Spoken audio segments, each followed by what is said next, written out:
నాకు అత్యంత ఆప్తుడు, మనసుకు చాలా చాలా దగ్గరివాడు, అందశ్రీ గారి యాదిలో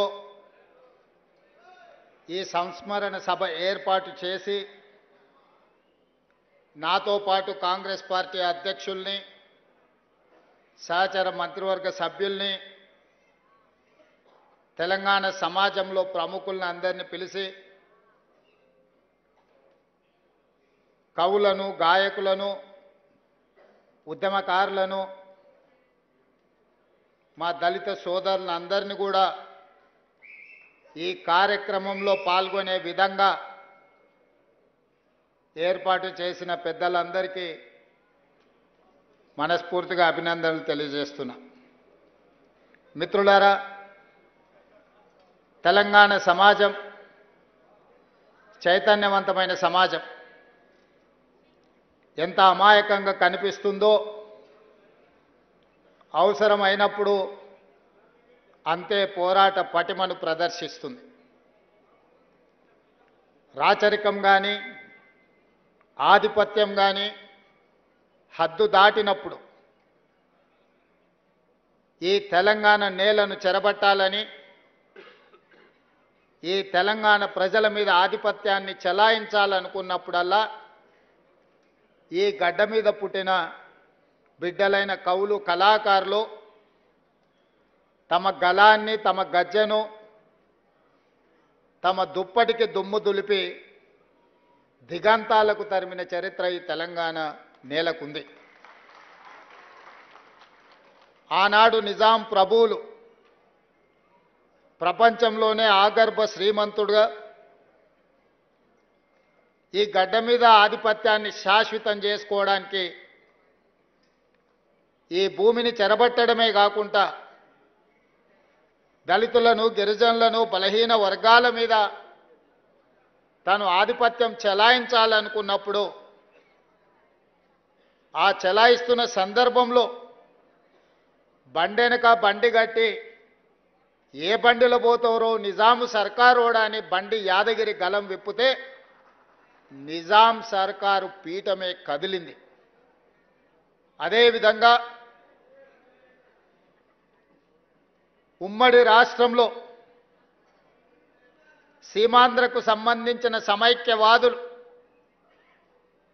ఈ తెలంగాణ మీద ఆధిపత్యం చెలాయిస్తున్నప్పుడు ఓ గద్దరన్న, ఓ గూడ అంజన్న,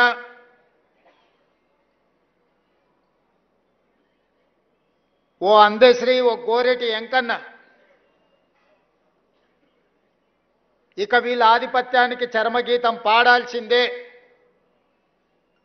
ఈ తెలంగాణ భూమికి విముక్తి కలిగించాల్సిందే అని చెప్పి మలిదశ తెలంగాణ ఉద్యమానికి పునాదులు వేసింది. అందులో భాగంగానే బడికి వెళ్ళని, బడి ముఖమే చూడని అందశ్రీ అన్న జయ జయ హే తెలంగాణ ముక్కోటి గొంతుకలను ఏకం చేసి ఈ తెలంగాణ ఉద్యమాన్ని ఉవ్వెత్తున నడిపితే ఈ తెలంగాణ రాష్ట్ర కళ నిజమైంది. ఉస్మానియా, కాకతీయ యూనివర్సిటీలనే కాదు,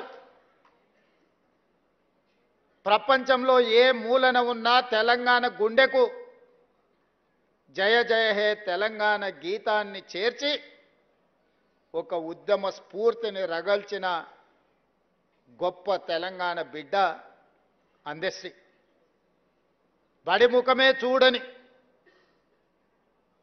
సహజ కవి అందశ్రీ ప్రతి బడిలో ఈనాడు జయ జయ హే తెలంగాణ పాడుకునేంత గొప్ప ప్రభావాన్ని ఈ తెలంగాణ సమాజానికి అందించిండు.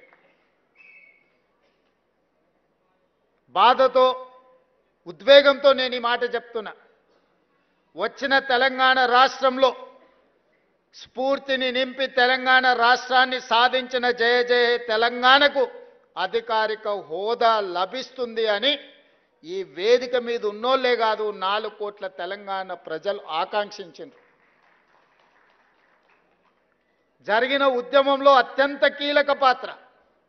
ఏ వేదిక గట్టినా, ఏ ధూమ్ధాము పాడినా అందశ్రీ పాట లేకుండా, అందశ్రీ లేకుండా తెలంగాణ ఉద్యమం జరగలేదు.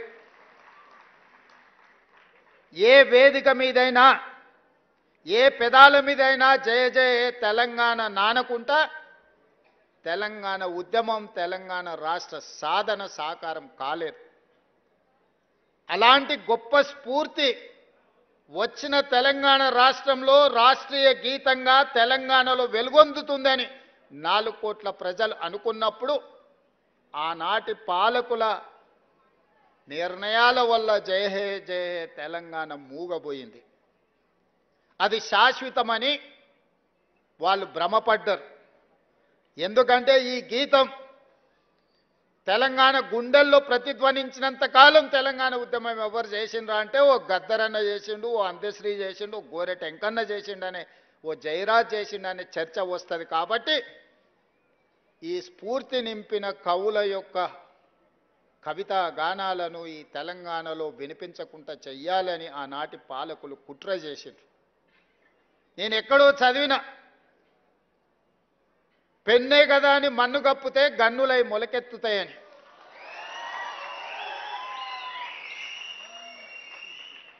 కవి రాసే పెన్నుల మీద మన్ను కప్పితే అవి గన్నులై మొలకెత్తుతాయి, మీ గడీలను కుప్ప కూలుస్తాయన్న నినాదాన్ని, నిజాన్ని చేసిండు అందశ్రీ. 10 సంవత్సరాలు మూగబోయి ఉండొచ్చు మీ ఉద్దేశంలో, కానీ తెలంగాణ ప్రజల గుండెల్లో నిత్యం గానమై జయ జయ హే తెలంగాణ జనాలు పాడుకున్నారు. నేను చేసింది ఏమీ లేదు. తెలంగాణ ప్రజలు పాడుకున్నది, 4 కోట్ల తెలంగాణ ప్రజలు కోరుకున్న జయ జయ హే తెలంగాణను రాష్ట్రీయ గీతంగా ప్రకటించడమే కాకుండా ఈనాడు చదువుకునే ప్రతి బడిలో పాడాలి, చదువులు చెప్పే ప్రతి పుస్తకంలో రాయాలి అని ఈ ప్రభుత్వం ప్రజాప్రభుత్వం కాబట్టి నిర్ణయం తీసుకొని ఈనాడు పాఠ్య పుస్తకాలలో మొదటి అంశంగా జయ జయ హే తెలంగాణను చేర్చడం జరిగింది. అదేవిధంగా సర్వం ఒడ్డి సర్వం త్యాగం చేసి ఏమీ ఆశించకుండా, ఆలోచించకుండా 5 దశాబ్దాలు ఈ ప్రజల కోసం పనిచేసిన కుటుంబాన్ని ఆదుకోవడం ఆ కుటుంబ సభ్యుడిగా నా బాధ్యత. అందుకే ఎన్నికల కంటే ముందు ఓ గద్దరన్న, ఒక అందశ్రీ ఈ ప్రజాపాలన అధికారంలోకి రావడానికి శాయశక్తుల కృషి చేసిండ్రు, కలగన్నరు, రావాలని పోరాటం చేసిండ్రు. తెలంగాణ ఉద్యమం తెలంగాణ రాష్ట్ర సాధనే కాదు. ఈనాడు నేను, మా మిత్రులు పెద్దలు దామోదర్ రాజనరసింహ గారు, అట్లూరి లక్ష్మణ్ గారు, లేదా ఉత్తమ్ కుమార్ రెడ్డి గారు ఎవరమైనా మంత్రులు, ముఖ్యమంత్రులు అయినము అని అంటే వాళ్ళు ఇచ్చిన స్ఫూర్తి, వాళ్ళు చేసిన పోరాటం ఎవరు కూడా మర్చిపోలేనిది. అందుకే ఒక గద్దరన్నను, ఒక అందశ్రీని ఈ ప్రభుత్వ పెద్దలకు ఒకవేళ అనుకోని అకాల మరణం వస్తే ఏ విధంగా ప్రభుత్వ పెద్దలను ఆదుకుంటామో ఈ తెలంగాణ సమాజానికి పెద్దలైన గద్దరన్నను, అందశ్రీని ఈ ప్రభుత్వం ఆదుకుంటుంది, భవిష్యత్తులో అండగా నిలబడుతుంది అని చెప్పి అభిమానులందరికీ నేను చెప్పదలుచుకున్నా.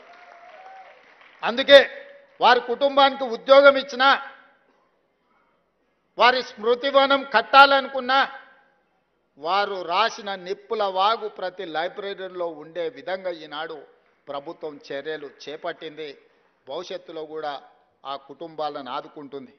ఇదే కాదు, ప్రభుత్వం వచ్చిన మొదటి సంవత్సరం పూర్తి చేసుకున్న సందర్భంలో 9 మంది తెలంగాణ ఉద్యమకారులను, కవులను, గాయకులను సచివాలయం సాక్షిగా వాళ్ళని సన్మానించుకోవడమే కాదు, వాళ్ళను గుర్తించాలి, వాళ్ళను ఆదుకోవాలన్న ఉద్దేశంతో 300 గజాల ఇంటి స్థలాన్ని, ఎందుకంటే వీళ్ళందరూ నిలువ నీడ లేకుండా, ఒకవేళ నీడ ఉన్నా ఆ నీడను తెగనమ్మి తెలంగాణ ఉద్యమంలో వాళ్ళు భాగస్వాములు అయినరు. ఈరోజు వయసు ఉడిగిపోయింది, తిరిగి సంపాదించాలన్న సంపద ఎట్లుంటుందో, సంపాదించడం ఎలాగో తెలియలేనంతగా ప్రజలలో మమేకమైపోయిన ఆ 9 కుటుంబాలను ఈరోజు ప్రభుత్వం గుర్తించి వాళ్ళని ఆర్థికంగా ఆదుకోవడమే కాకుండా వాళ్లకు ఇళ్ల పట్టాలు ఇళ్లకు స్థలం ఇవ్వాలని అనుకున్నాం.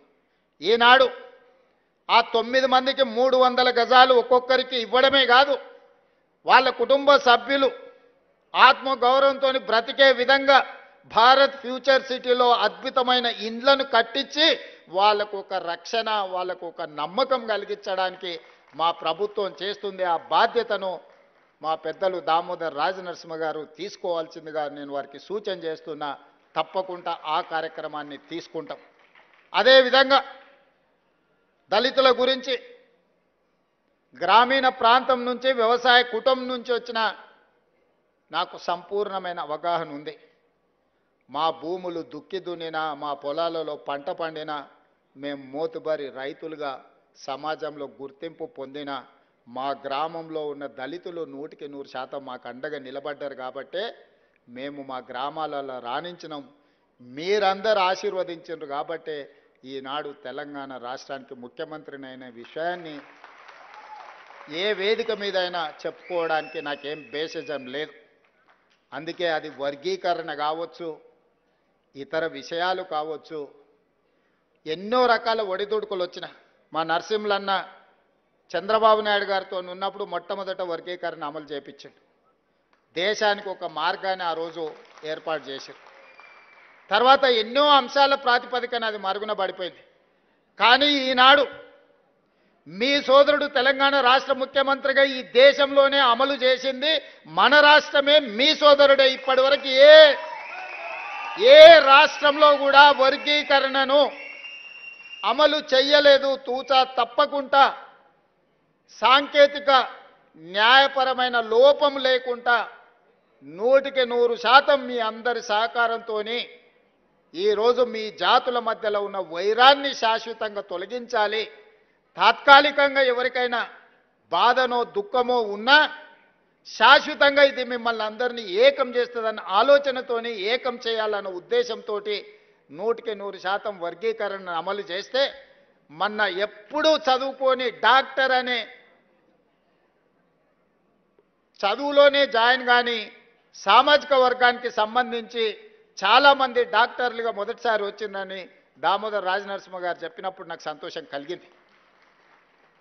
ఈ వర్గీకరణ చిన్న చిన్న ఉద్యోగాలు మీకు తెచ్చిపెట్టడం కాదు.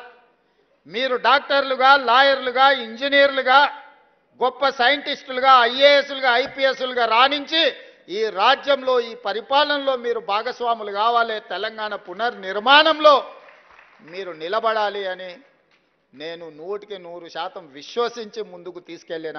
ఇదే కాదు మిత్రులారా, నా మంత్రివర్గంలో 4 దళితులు మంత్రులు ఉన్నారు. స్పీకర్ దళితుడు ఉన్నాడు. ఉమ్మడి రాష్ట్రంలో కూడా 4కి ఇవ్వలేదు. ఇవాళ తెలంగాణలో రెట్లు 3 ఉంటే దళితులు 4 ఉన్నారు మంత్రివర్గంలో. స్పీకర్ ఉన్నారు.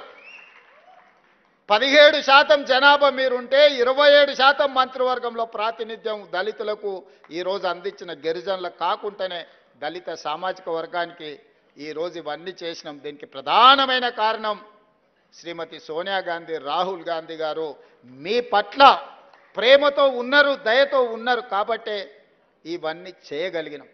అందుకే మిత్రులారా, చాలా అంశాలు మాట్లాడేది ఉన్నది, తీసుకోవాల్సిన నిర్ణయాలు ఉన్నాయి. యాదగిరి అన్న చేసిన సూచన, నరసింహులు గారు చేసిన సూచన, ఇతర సూచనలు అన్నిటి మీద కూడా వారు సూచించినట్టుగా ఒక ప్రత్యేక సమావేశాన్ని ఏర్పాటు చేస్తాను.